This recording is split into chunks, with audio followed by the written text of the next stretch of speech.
Welcome to PhotoshopLessons.net. This is lesson one, and in lesson one, we will discuss 10 aspects of Photoshop. The first aspect that we will discuss is the new Photoshop CC interface of 2017. As you'll notice, there's been some changes.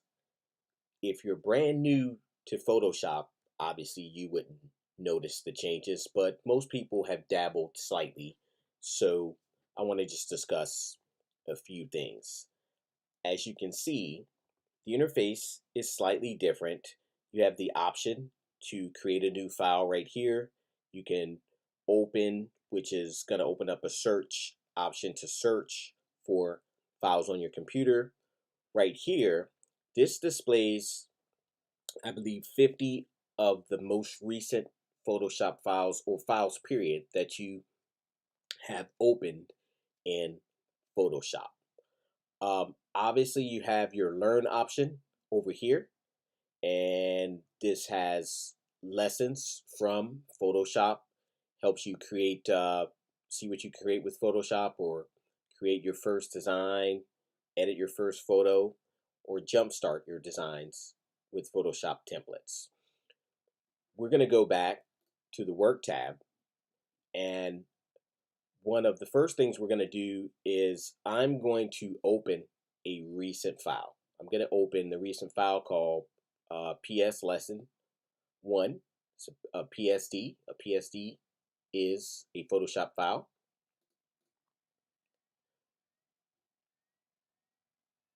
And it's opening. Okay. Now, this particular option that's gonna you can change this to say you can cancel it, which is what I'm going to do right now for use in future videos, or you can just select the do not show again and you'll never see this pop up again. So I'm just gonna press cancel. All right, and the next thing I'm gonna move on to is exiting or disabling the start workspace. So to do that, I have to close this document. So I'm just going to go over here and click on the X. All right. And I'm going to click, I'm going to close Photoshop down. I'm on a Mac, guys. And I'm going to reopen it. So I'm going to search. I'm going to press Command Spacebar. All right. And I'm going to start typing in Photoshop. All right. Double click it.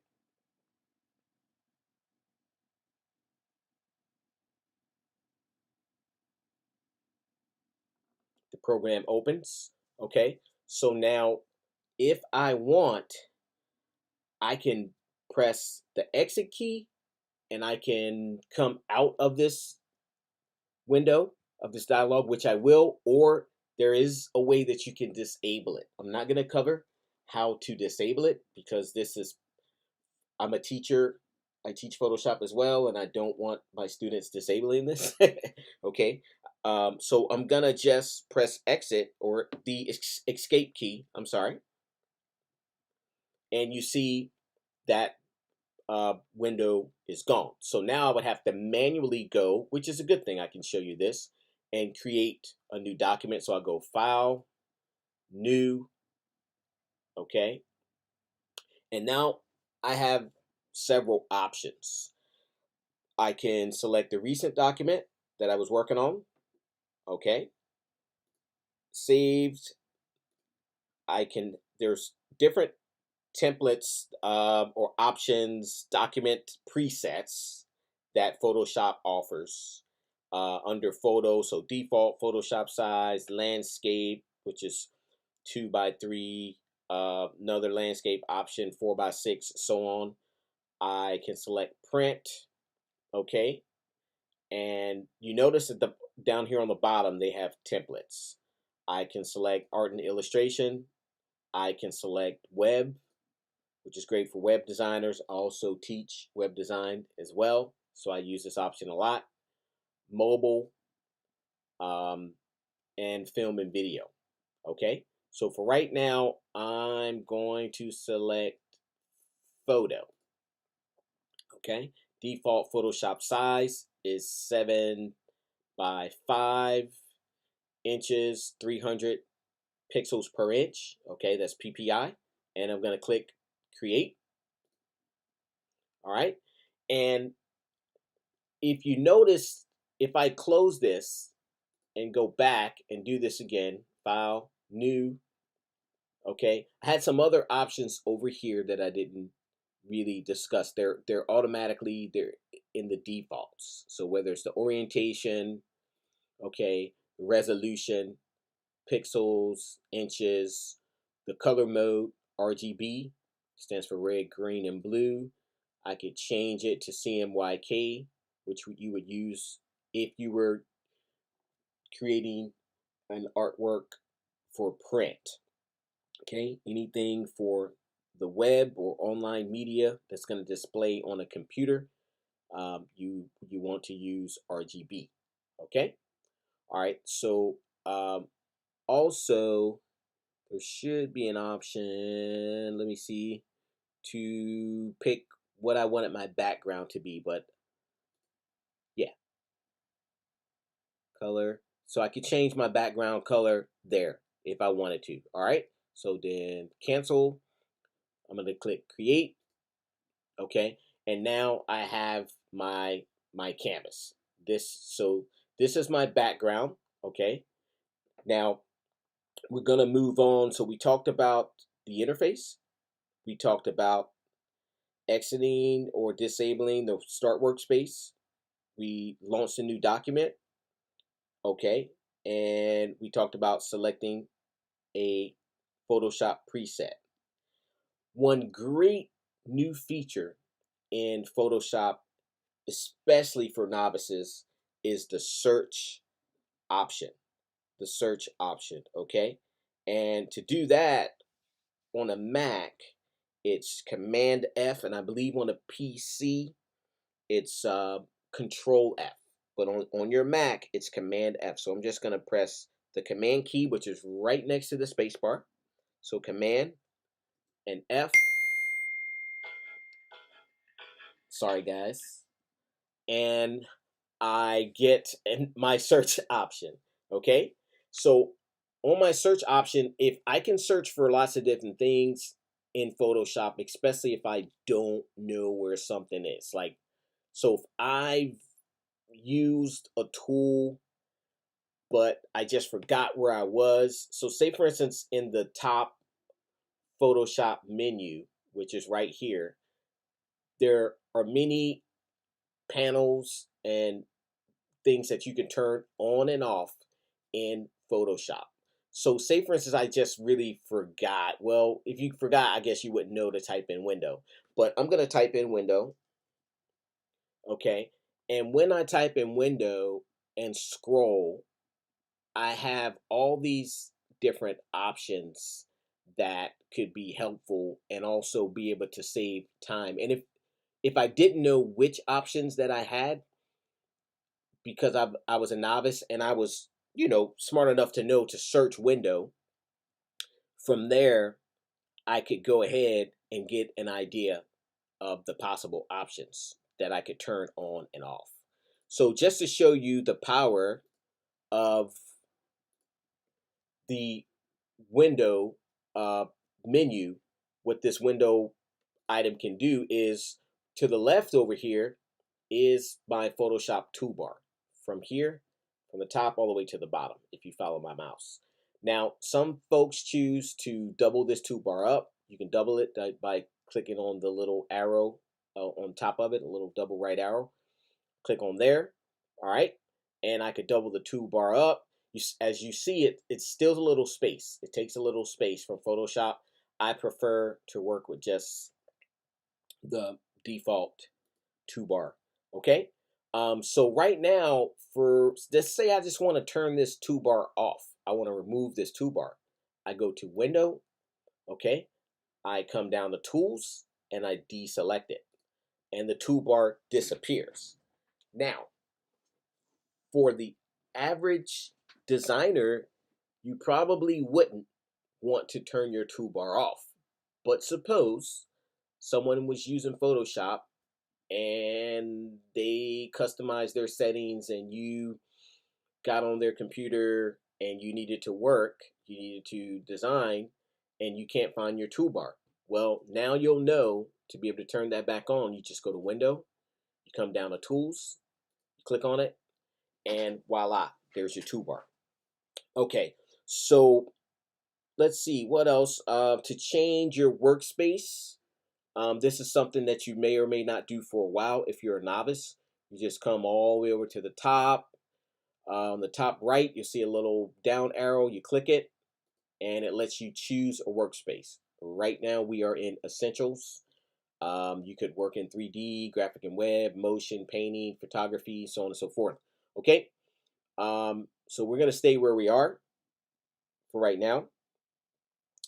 One thing that a lot of people do by mistake, and it's tricky, and even I as a teacher, sometimes I fight with it, but it's okay, is undocking and redocking panels. And for most people, they'll undock the panel by mistake. So to do that, let's go back to my handy dandy toolbar over here, and I'm going to undock it. So I'm going to grab it from over here, and I'm going to move it. So now my toolbar is over here. I can move it wherever I want it. I can put it over here. I can dock it on the right side if I want, but I like my toolbar on the left side.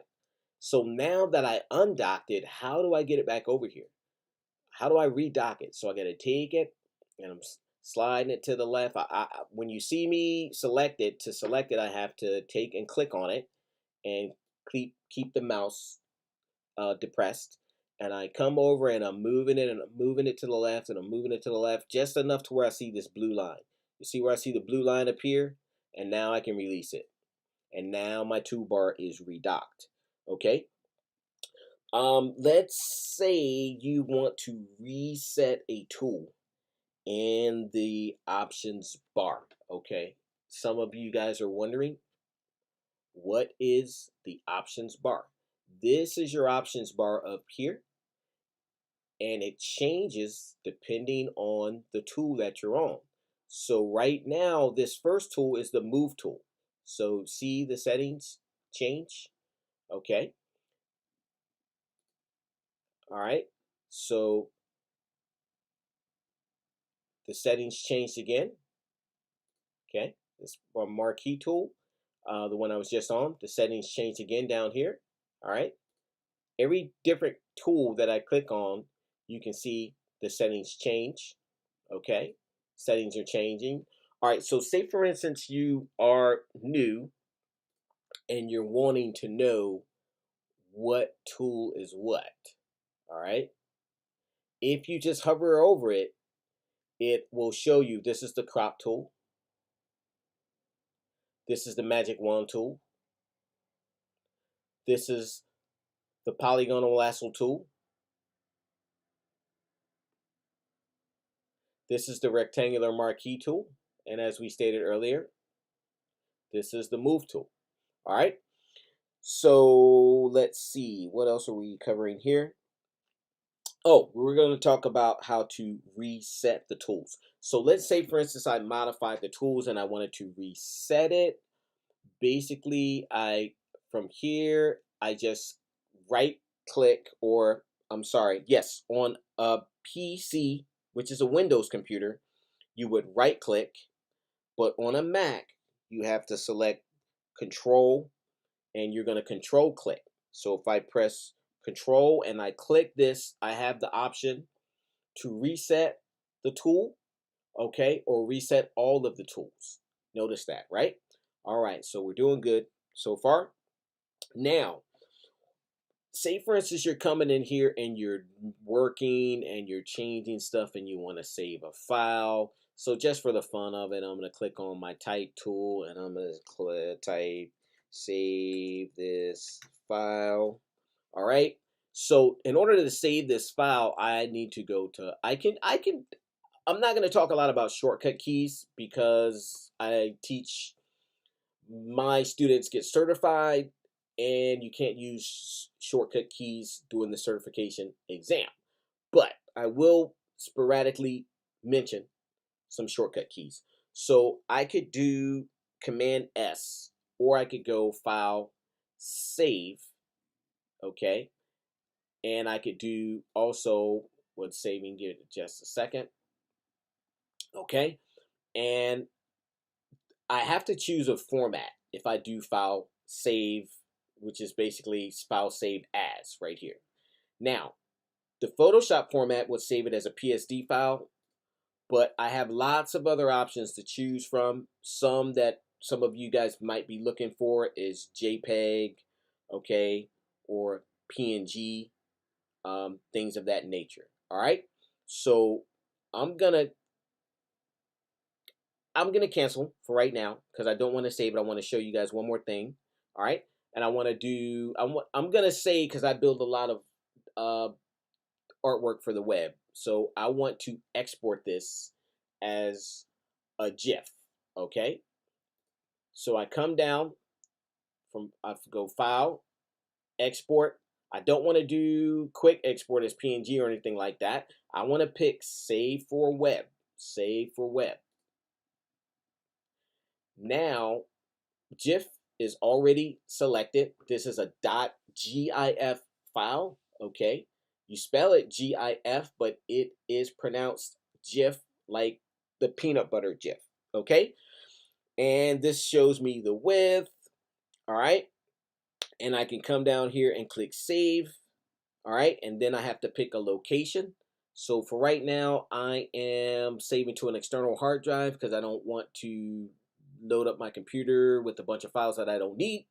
So I'm going to select my external drive, and I'm going to select my Photoshop tutorials folder, and I'm going to name it Save as GIF.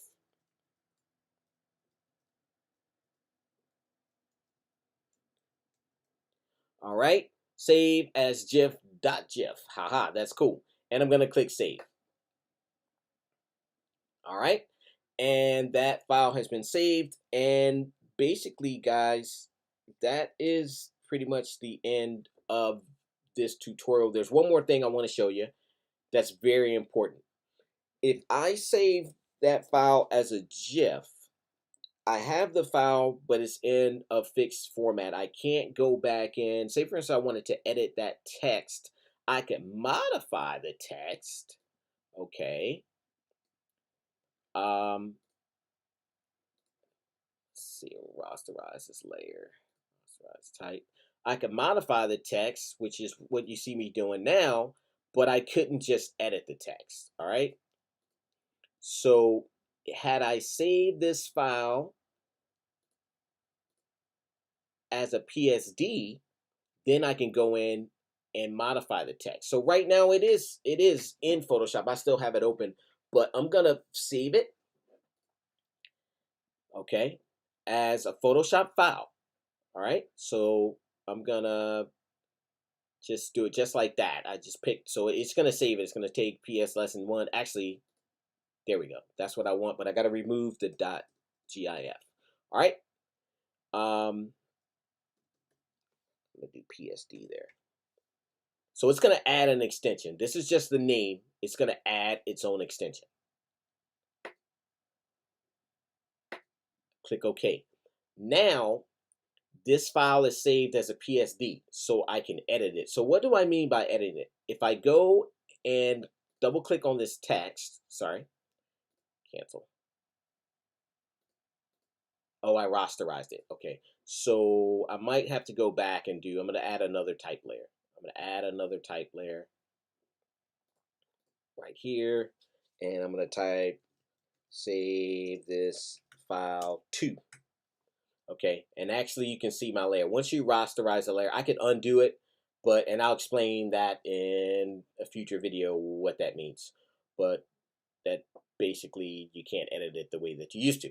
All right, so in any event, right now I can take and I can change this. I can edit this. I can change it to save this file 3, save this file 4, etc. All right, so right now if I take and save this, I'm gonna save this file as a PSD, as a Photoshop file. I'm gonna keep the same name. I'm just gonna save over it. All right. Now I can close this file, okay? And I can reopen it. It's right there in my recents, okay? And now I can double click this type layer and I can modify this, okay? I can modify this to say whatever I want it to say.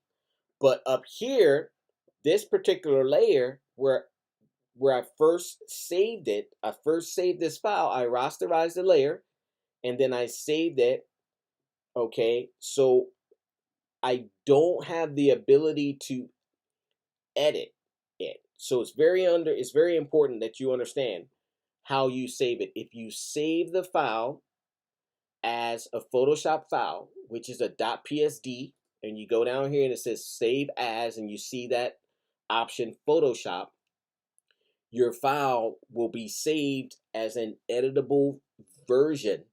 Okay, it's not a flat file. It has all of the layers.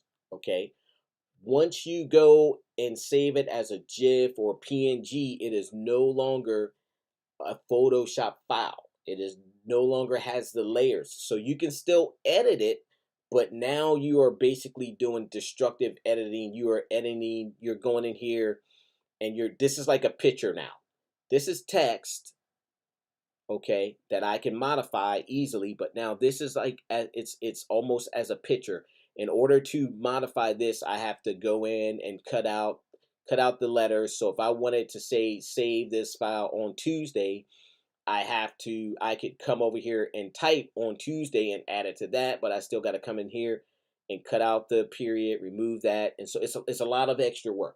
So that's one very important thing that you want to remember. And I thank you for watching this first video. Hopefully you learned some important information.